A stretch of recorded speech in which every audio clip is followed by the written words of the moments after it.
Hello friends, you ever feel like you're constantly busy but just can't seem to get anything important done? Like you're running in circles but never making real progress? Well, you're not alone. In Deep Work, Rules for Focused Success in a Distracted World, author Cal Newport shows us exactly why that happens and how to fix it. Imagine for a moment if you could focus without distractions, work deeply on what truly matters, and produce incredible results. Sounds amazing, right? Newport argues that in today's world, filled with constant distractions, deep work is becoming rare. But the truth is, it's more valuable than ever.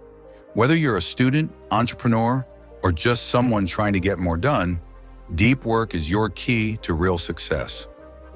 Newport explains how shallow tasks like scrolling through social media, checking emails every minute, or attending unnecessary meetings can steal your time and energy. But the real magic happens when you dive deep into work that challenges you, pushes your limits, and requires your full attention. It's not about working harder or longer hours. It's about working with purpose. And that's what deep work is all about. The book takes you step by step through how to cultivate this skill, why it's so important, and how it can transform your career, your personal life, and your overall happiness. If you've ever felt overwhelmed or stuck, deep work could be the game changer you've been looking for. Newport doesn't just talk about the problem, he gives you practical strategies to create deep work in your life and make it a habit. So if you're ready to cut through the noise, focus on what truly matters, and achieve more than you ever thought possible, this book is for you. Stay tuned as we dive deeper into the principles that can help you unlock your full potential. Chapter 1. The Idea of Deep Work. In a world full of distractions, it's easy to feel overwhelmed by the constant demands on our time. We're checking emails, scrolling through social media, attending never-ending meetings, and constantly jumping from task to task. But when the day is done, we often find ourselves wondering, what have I actually accomplished? This is where Cal Newport's Deep Work, Rules for Focused Success in a Distracted World comes in. In this book, Newport argues that in today's society, where shallow work like answering emails and checking notifications takes up so much of our attention, the real key to success lies in something much deeper. Something that's becoming rare but incredibly valuable. Deep work. Deep work, as Newport defines it, is the ability to focus without distraction on a cognitively demanding task. It's the kind of focus that allows you to produce high-quality work in a fraction of the time. And here's the kicker. The ability to do deep work is what sets the successful people apart from the rest. Just think about Bill Gates. The co-founder of Microsoft wasn't constantly glued to his phone or attending endless meetings. Instead, he understood the importance of deep, focused thinking. That's why every year he would take a week off for a Think Week. A week where he would lock himself away in a remote cabin with no distractions, just reading and thinking about the future of Microsoft. During these weeks, Gates would come up with innovative ideas that would shape the future of technology, and we all know how successful Microsoft became. But here's the thing. In a world that's increasingly driven by shallow tasks and distractions, the ability to engage in deep work is becoming rarer. This is the paradox Newport highlights in his book. As deep work becomes more scarce, it becomes even more valuable. Why? Because deep work is what allows you to truly master a craft, learn something new at an accelerated rate, and produce work that stands out. When you do deep work, you're not just getting things done, you're pushing the limits of what you're capable of. It's how you build expertise, creativity, and innovation. Think about J.K. Rowling, the author of the Harry Potter series. When she wrote the first book, she didn't do it by multitasking or working in a distracted environment. She was deep in her creative zone. Rowling was committed to carving out time for focused writing, free from interruptions, where she could give her full attention to building a magical world from scratch. The result? Harry Potter became one of the most successful book franchises in history. It wasn't about working harder, it was about working smarter, with deep focus. But here's the catch. Deep work doesn't just happen on its own. In today's world, distractions are everywhere. So how do we create the space for deep work in our lives? Newport suggests that we need to make deep work a priority, and that means taking action. The first step is recognizing how much shallow work is filling our days. How much time do we spend responding to emails, scrolling through our phones, or dealing with tasks that don't really require our full attention. Newport argues that while these tasks might feel urgent, they aren't truly important. They won't help us achieve greatness. So the first thing we need to do is cut down on shallow work and replace it with intentional, focused, deep work. Newport also advises us to embrace boredom. Now, this might sound strange, but hear me out. If you can't sit still for even a few minutes without checking your phone, then how can you expect to focus for hours on a single task? Deep work requires us to train our minds to focus and be okay with the discomfort of boredom. This means resisting the urge to check social media or glance at your phone when things get quiet. The more we practice embracing boredom, the better we get at deep focus. Another strategy Newport shares is to schedule specific blocks of time for deep work. This could mean blocking off a few hours each morning where you focus solely on the most important task at hand without checking your emails or answering calls. It's about creating an environment where distractions are minimized and you can dive deep into what matters most. But Newport also warns that simply scheduling time isn't enough. You need to make sure that your time is truly free of distractions. This means turning off notifications, closing unnecessary tabs on your computer, and letting people know that you're in a focused, deep work zone. The more disciplined you are in eliminating distractions, the more productive and creative you'll become. And this isn't just about work, it's about improving your life overall. When you engage in deep work, you get more done in less time, and you create a sense of accomplishment that feels truly fulfilling.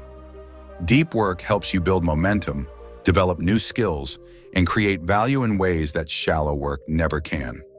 As Newport puts it, deep work is like a superpower in our current economy. Those who master it are the ones who will thrive in an increasingly distracted world. So if you want to level up in your career, be more creative, and achieve extraordinary results, it's time to make deep work a non-negotiable part of your life.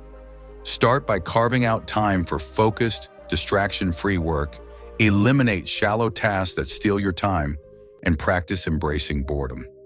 The more you train your brain to focus on deep, meaningful work, the more you'll be able to accomplish, and the more successful you'll become.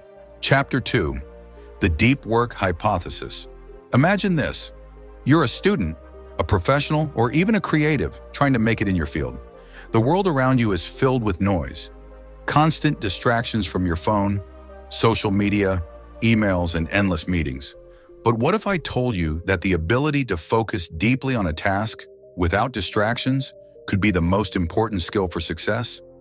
In Chapter 2 of Deep Work, Rules for Focused Success in a Distracted World, Cal Newport presents what he calls the Deep Work Hypothesis.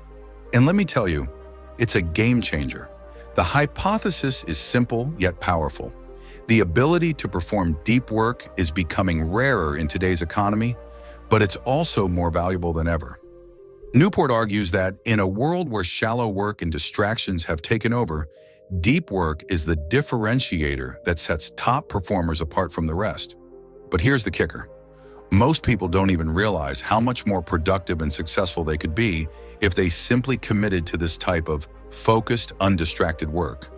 So why does this matter, and how can you apply it to your own life? Let's dive in. Newport suggests that deep work isn't just about getting things done. It's about producing high-quality, high-impact results. Think about some of the most successful people in history. They didn't achieve greatness by multitasking or constantly shifting from one task to another. Instead, they made time to focus deeply on the work that truly mattered. Take Steve Jobs, for example. Jobs wasn't just a businessman, he was a visionary. And one of the reasons he was able to bring groundbreaking products like the iPhone to life was his ability to focus deeply on his work. Jobs was known for his focus mantra. He would spend hours locked away in his office, working on ideas and products with intense focus without allowing distractions to get in the way. This is exactly what Newport is talking about in this chapter. The ability to focus on important, cognitively demanding work is what allows you to innovate and create something that stands out.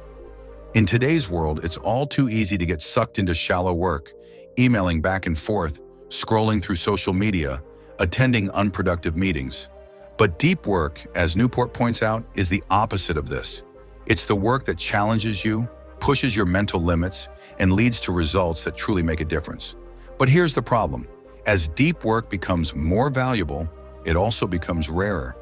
The modern world is designed to pull us away from deep work.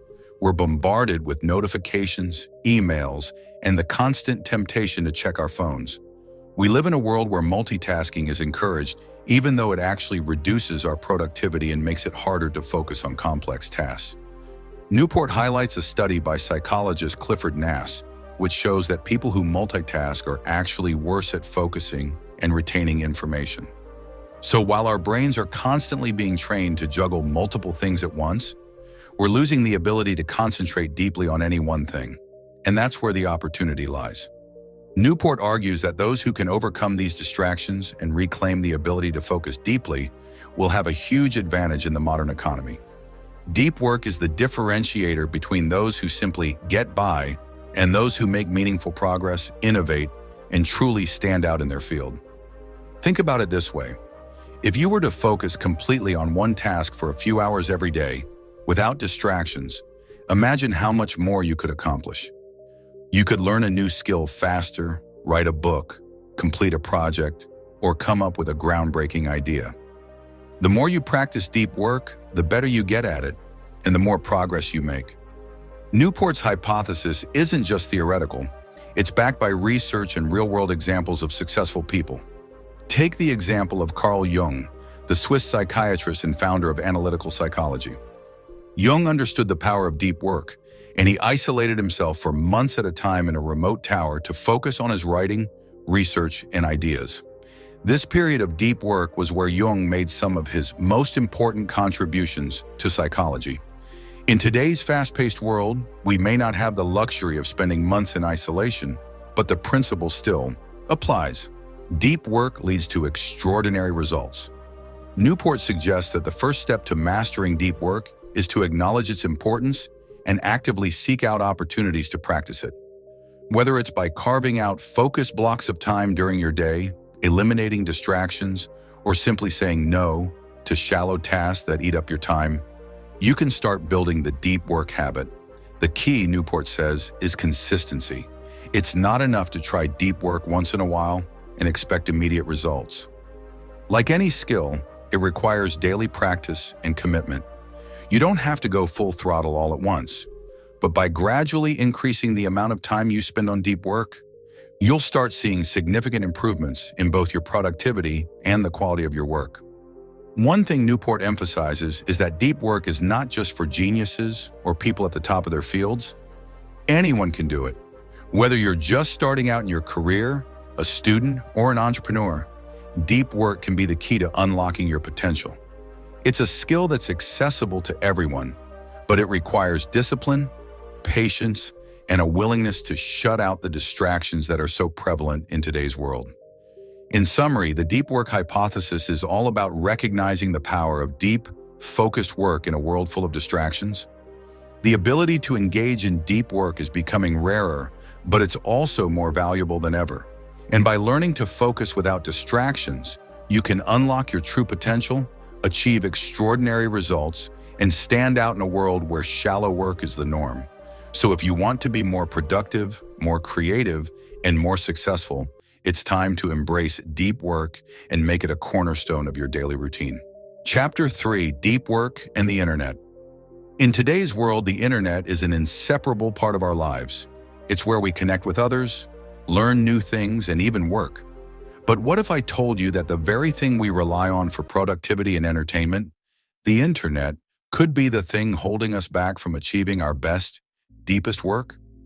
In Chapter 3 of Deep Work, Rules for Focused Success in a Distracted World, Cal Newport explores the complex relationship between deep work and the internet. While the internet undoubtedly has benefits, such as access to unlimited information and the ability to stay connected with the world, Newport argues that its very design is a major threat to our ability to focus deeply. If we're not careful, the internet can easily trap us in a cycle of shallow work, where we spend our days jumping from task to task, but never actually get meaningful work done. The distractions are endless, notifications popping up on our phones, emails flooding our inboxes, and social media constantly vying for our attention. It's no surprise that we're constantly fighting to stay focused. Let's dive into how this all works and why it's crucial to recognize the impact the internet has on our productivity. Newport explains that the internet is specifically designed to capture our attention and keep us engaged. Social media platforms like Facebook, Instagram, and Twitter use algorithms that constantly feed us new content to keep us scrolling. These platforms create a cycle of instant gratification, where we get a hit of dopamine every time we see a new like, comment, or notification. It feels rewarding, but the momentary pleasure we get from these distractions comes at the cost of our ability to focus deeply.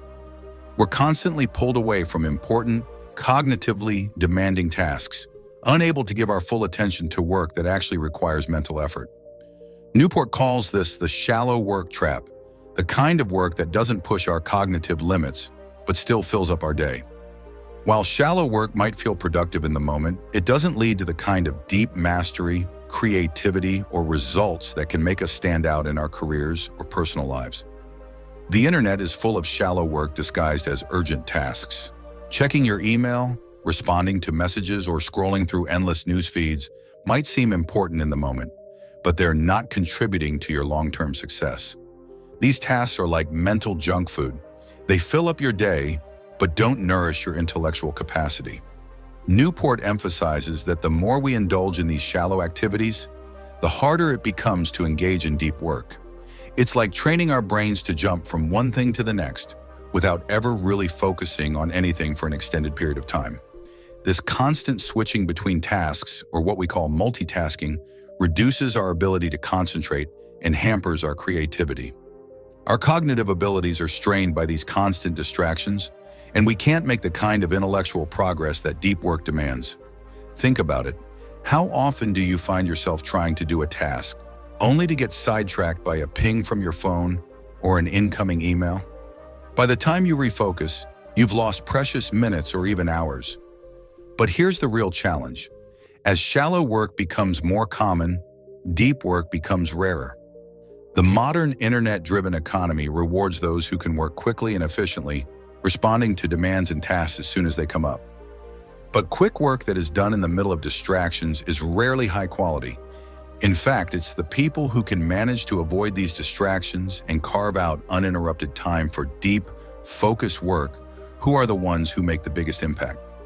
Newport points out that deep work is incredibly valuable because it's becoming rarer, and as a result, it has become a major competitive advantage in today's economy. But how can we achieve this kind of deep focus in an internet-dominated world? Newport offers a solution, and it involves a mindset shift toward digital minimalism. Digital minimalism, as Newport describes it, is all about using technology with purpose. It's about being intentional with how we interact with the internet, cutting out unnecessary distractions, and reclaiming our time for activities that actually contribute to our goals.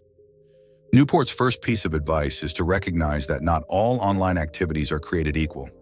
Some are genuinely valuable and contribute to our personal and professional growth, while others are time wasters that only serve to distract us. The key is to evaluate how much time we spend on each digital activity and ask ourselves, does this bring me closer to my goals, or is it just filling time? If it's the latter, then it's time to cut it out. One powerful example Newport uses is the story of Bill Gates, the co-founder of Microsoft.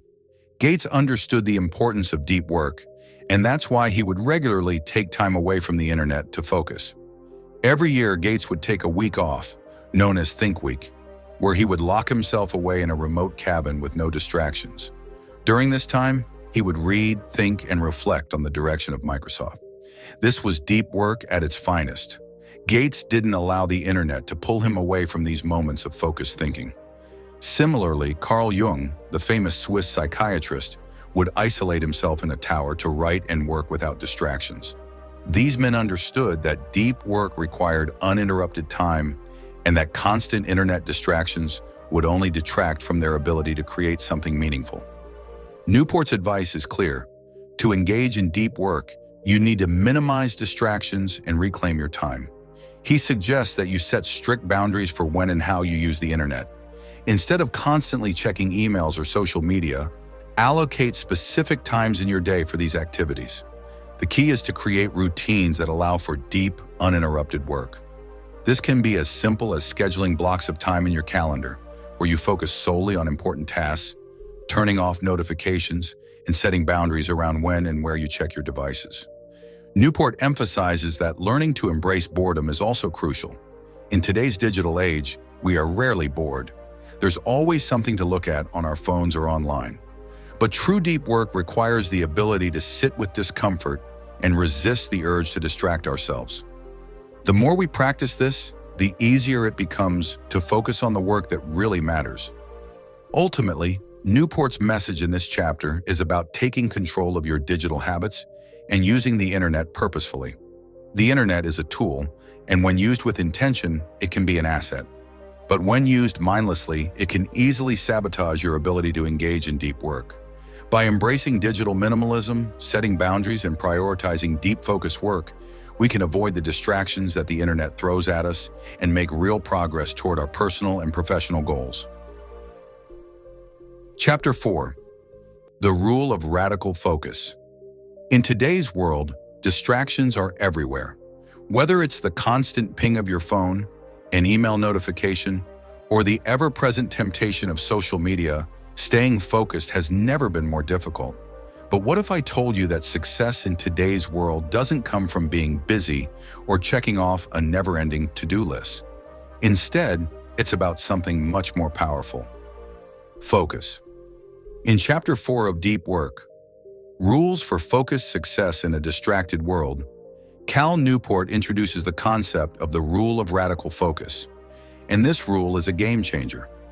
Newport argues that in order to achieve exceptional results, you need to focus intensely on one thing at a time, eliminating distractions, saying no to other opportunities, and dedicating yourself fully to the task at hand.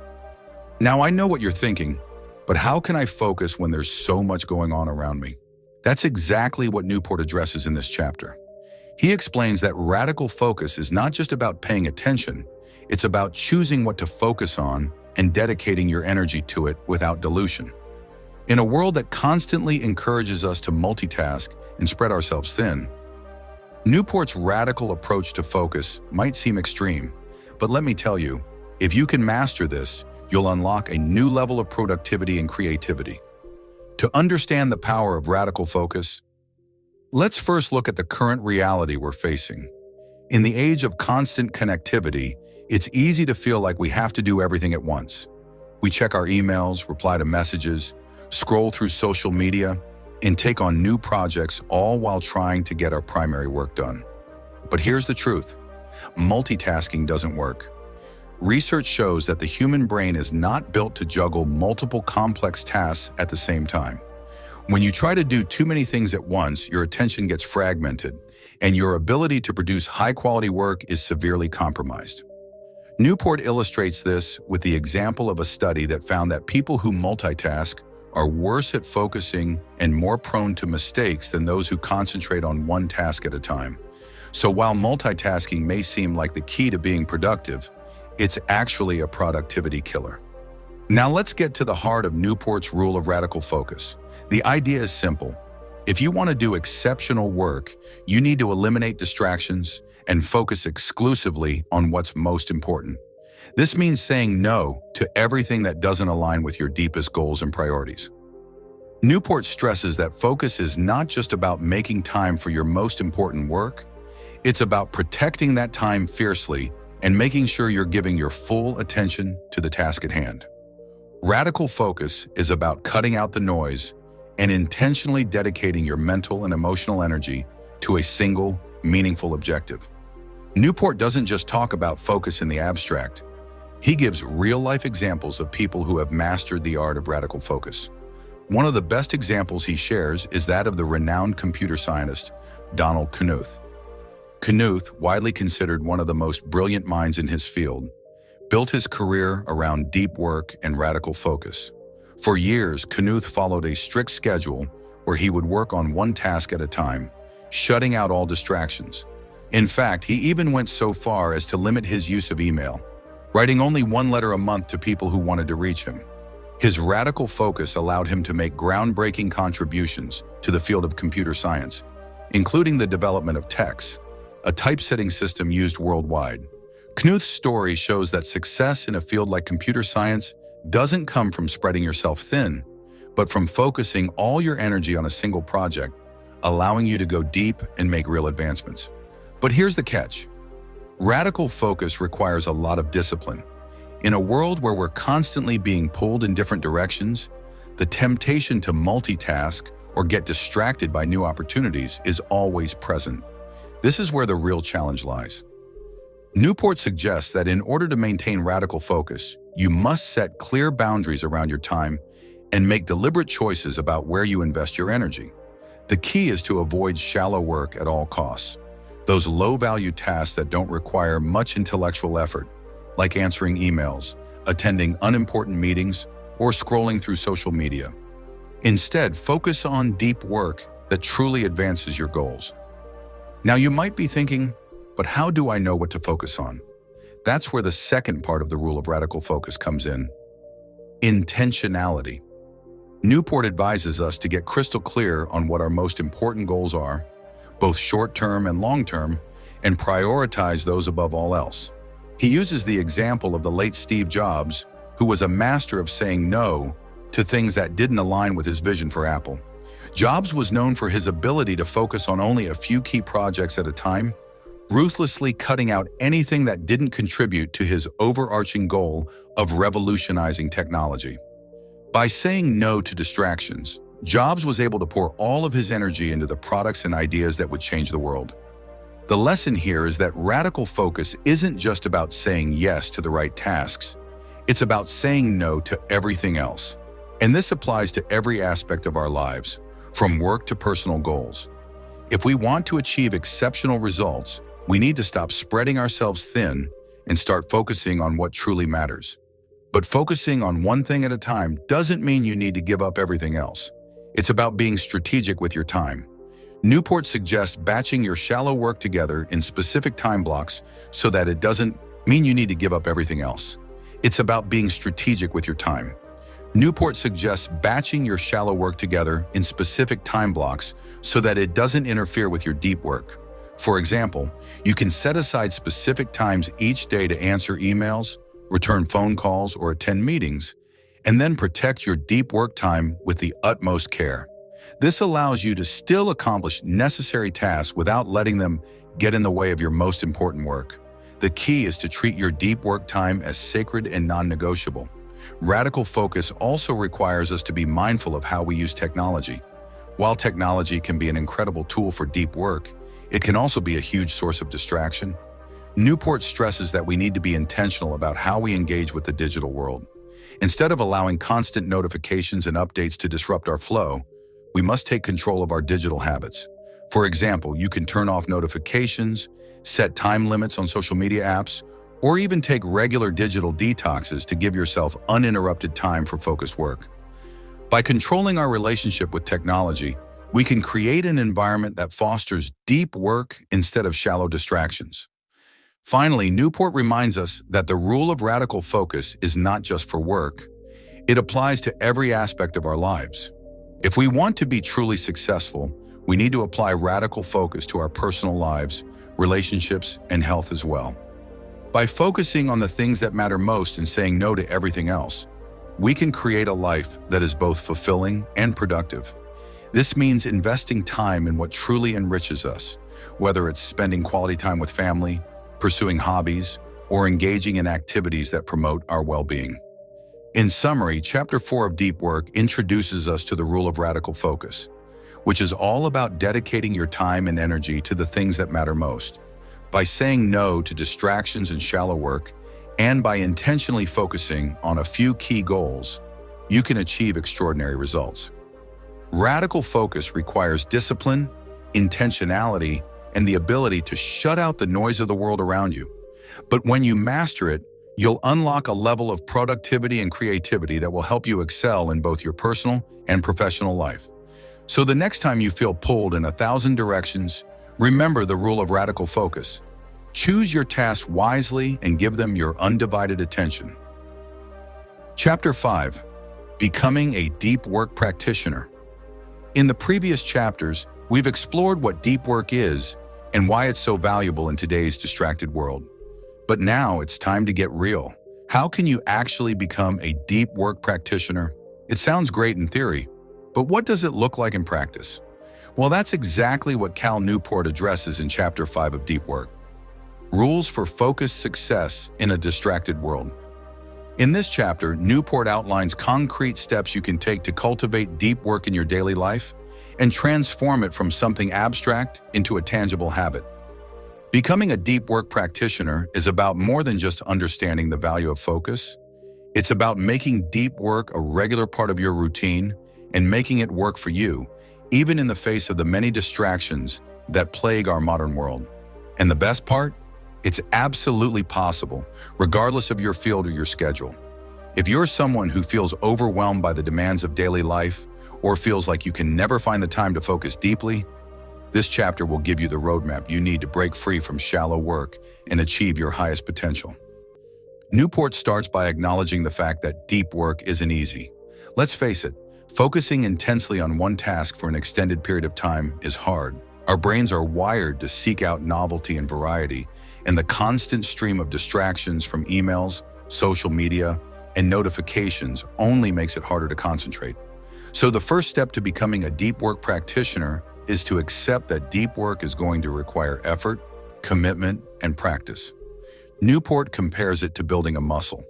You have to work at it consistently to get stronger. And just like physical training, you won't see results overnight. It's going to take time.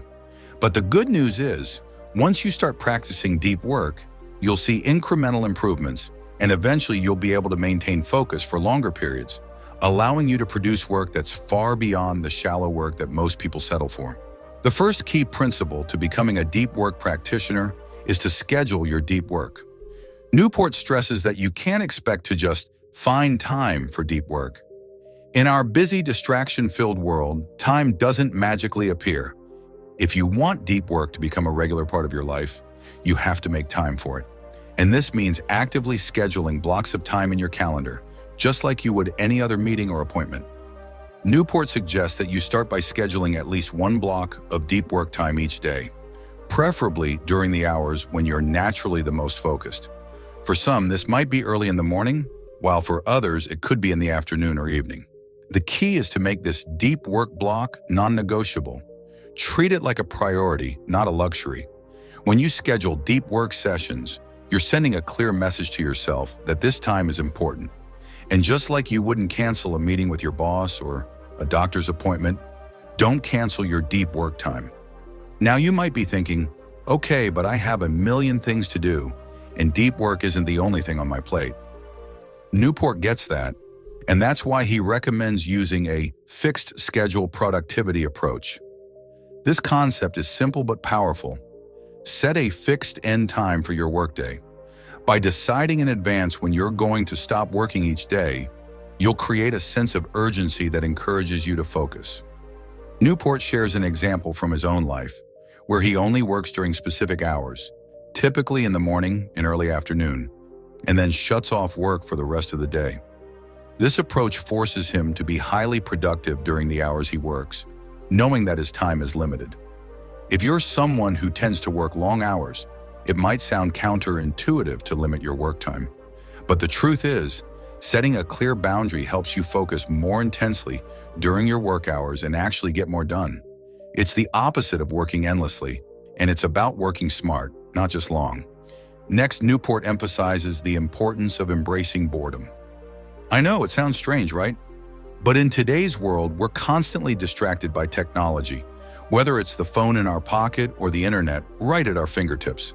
We've become so accustomed to constant stimulation that we've lost the ability to sit still and think. However, Newport argues that if you want to become a deep work practitioner, you need to train your brain to handle boredom. This means resisting the urge to check your phone or jump into an online rabbit hole the moment you feel bored or restless. Instead, give your mind the space to wander and think deeply about your work. Embracing boredom is a crucial step in building the mental stamina needed for deep work. Newport even suggests that you deliberately schedule boredom training sessions, where you practice resisting distractions and sitting with your thoughts. It's all about building your focus muscle and getting used to working in a state of uninterrupted attention. Another key idea in this chapter is the importance of working with greater intensity. Newport advises deep work practitioners to work in such a way that each session is as productive as possible. This means going all in during your deep work time. No half-hearted efforts. You have to fully immerse yourself in the task at hand. And this isn't just about working harder, but working smarter. One technique Newport recommends is using the 80-20 rule, also known as the Pareto principle. This principle states that 80% of your results come from 20% of your efforts. By identifying the most important, high-impact tasks that will move the needle forward in your work, you can focus your energy on those and avoid spending time on low-value activities. When you work with intensity, you produce more valuable results in less time. So how do you maintain your focus for extended periods?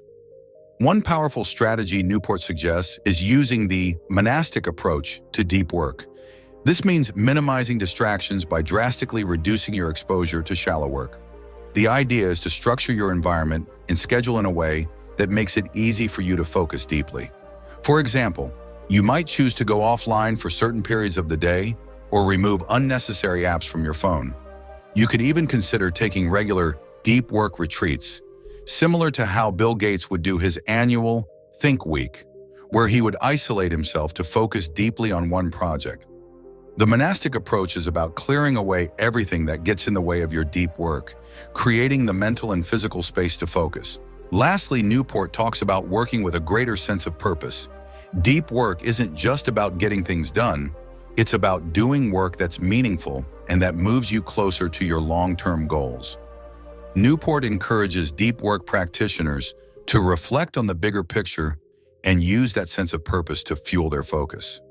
Whether it's creating something impactful in your career, writing a book, building a business, or mastering a skill, staying connected to your larger vision will keep you motivated and focused.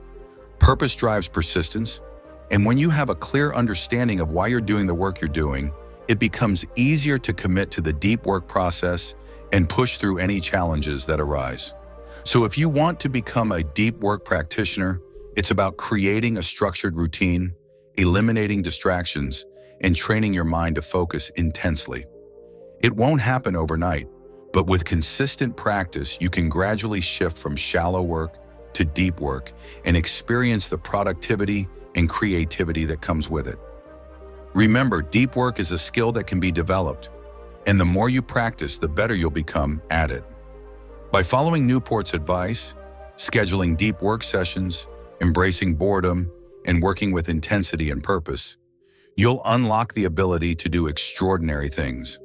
So if you're ready to take your focus to the next level and start producing meaningful work, the time to start is now. If you've made it this far, congratulations. You've just taken a huge step toward unlocking your full potential. Cal Newport's deep work has shown us how to escape the distractions of the modern world and achieve extraordinary results. But here's the thing. It's not enough to simply know what deep work is. To really benefit from it, you have to practice it. You've invested time listening to this audiobook summary. Now it's time to act on what you've learned. Let's take a step back and reflect on all the powerful lessons from each chapter and see how we can implement them in our lives for long-term success. In Chapter 1, Newport introduced us to the concept of deep work that's performed in a state of distraction-free concentration, which pushes our cognitive abilities to their limit. In a world where multitasking is celebrated, deep work offers a refreshing antidote. He explained that deep work is rare, valuable, and becoming increasingly important. By engaging in deep work, we can produce more in less time, and that's something all of us desire. The key takeaway from Chapter 1 is that we need to rethink how we approach our work. Shallow tasks, like answering emails or scrolling through social media, consume our time and energy. It's deep work that allows us to truly excel, create, and achieve extraordinary outcomes. Then in Chapter 2, Newport introduced the deep work hypothesis, a central idea of the book. He made the case that cultivating deep work not only leads to high levels of productivity, but also gives us a competitive edge in the marketplace. He explained that the most successful people today are those who can focus deeply and produce at the highest level. Whether you're a writer, an entrepreneur, or a scientist, Deep work is the key to achieving mastery in your field. Newport used the examples of top performers like Bill Gates and J.K. Rowling to show that deep work isn't just for a select few, it's something we can all practice. So from Chapter 2, we learned that deep work isn't just a nice-to-have skill, it's a crucial asset in today's fast-paced, distracted world. Chapter 3 dove into the relationship between deep work and the internet. Newport pointed out that while the internet has revolutionized our ability to access information, it's also a major source of distraction. He discussed how the constant pull of social media, email, and other online tools can fragment our attention and take us away from meaningful, focused work. However, Newport didn't say we should completely abandon the internet. Instead, he urged us to use it strategically. He showed us how successful people structure their internet use to avoid distractions and keep their focus where it truly matters. The key lesson from this chapter was that we need to take control of our digital habits. We should schedule our time online, avoid mindless browsing, and make sure our internet use aligns with our goals. In Chapter 4, Newport introduced the rule of radical focus. This rule teaches us that, to achieve deep work, we must eliminate distractions and focus intensely on one task at a time. He used the example of successful figures like Donald Knuth, the legendary computer scientist, who drastically reduced his workload in order to focus on only the most meaningful projects. Newport showed us that in order to perform at our best, we must be intentional about where we direct our energy. This chapter was all about saying no to distractions, no matter how tempting they might be. The lesson here was simple. If you want to achieve extraordinary results, you need to radically focus on fewer tasks and give them your undivided attention. Then came Chapter 5, where Newport outlined the steps to become a true deep work practitioner. This chapter was perhaps the most practical of all. Newport gave us clear, actionable advice on how to incorporate deep work into our daily routines. From scheduling deep work blocks in our calendars to embracing boredom and resisting distractions, Newport showed us how to build deep work into our lives and stick with it over the long term. He also recommended using the fixed schedule productivity method, setting a strict end time for your workday, which forces you to focus during the time you do have. The key takeaway from this chapter was that deep work is a skill that needs to be cultivated. It's not something that happens overnight. But with consistent practice, we can build deep work into our daily lives and make it a habit that leads to exceptional results. So what have we learned from these 5 chapters? Well, let's recap the key lessons. From Chapter 1, we learned that deep work is a rare, valuable skill that can help us achieve extraordinary success. In a world full of distractions, it's the people who can focus deeply who rise to the top. In Chapter 2, we discovered that deep work not only makes us more productive, but also gives us a competitive edge. By practicing deep work, we can set ourselves apart from the crowd and achieve mastery in our field. Chapter 3 taught us that the internet, while incredibly useful, is also a major source of distraction. The key is to be strategic about our internet use, setting boundaries and ensuring we're using the internet to support our goals, not hinder them. In Chapter 4, we learned the importance of radical focus. To achieve deep work, we must eliminate distractions and concentrate on a small number of important tasks. Saying no to distractions and focusing on fewer projects allows us to produce our best work. Finally, Chapter 5 gave us the tools to become deep work practitioners. Newport showed us how to schedule deep work into our days, embrace boredom, and resist distractions. He taught us that deep work is a skill that requires practice, but with commitment, we can turn it into a habit that pays off in a big way. Now that you've learned all of this, here's the real question. What are you going to do with this knowledge? You've gained the tools to transform your life, so it's time to put them into action. Start by scheduling deep work blocks into your day. Cut out distractions and commit to focusing on your most important tasks. And remember, this won't happen overnight. It's a process, and the more you practice, the better you'll get at it. Before I end, I want to compliment you for sticking with this audiobook summary. Many people get distracted halfway through, but you didn't. You've already proven you have the discipline to learn and grow. That's a huge step toward becoming someone who can truly focus and achieve great things. If you found this summary helpful, please like, subscribe, and share this video with others who could benefit from learning about deep work. And if you want to dive deeper into the book itself, I encourage you to grab a copy of Deep Work by Cal Newport. Start applying these principles today and watch how it transforms your productivity, creativity, and success. You've got this.